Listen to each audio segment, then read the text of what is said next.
Welcome to the Rim Break Rodeo. We hope this video helps. In this video, I will explain how to change a Ford Transit battery. First, always prioritize your safety by wearing protective gloves and eye protection. Make sure your Ford Transit is completely turned off and the parking brake is firmly engaged to prevent any accidental movement. Before you begin, gather all your essential tools, including a suitable wrench, a battery terminal cleaner, and a wire brush. Having everything ready makes the process much smoother and safer. Now, let's find that battery. In most Ford Transit models, the battery is conveniently located under the driver's seat. You might need to slide the seat forward or remove a small access panel to expose it fully.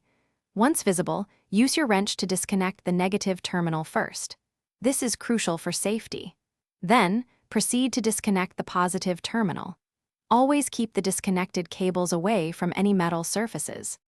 With the terminals disconnected, it's time to remove the old battery. Unfasten the battery hold-down clamp or strap that secures it in place. Be aware that car batteries are quite heavy, so lift it out carefully to avoid injury. Now, gently lower the new battery into the tray, making sure its positive and negative terminals align correctly with your vehicle's cables. A proper fit is essential for secure operation.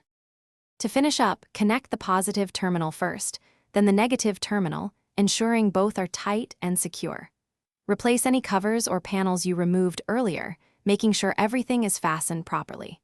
Finally, start your Ford Transit to confirm the new battery is working correctly and all electrical systems are functioning.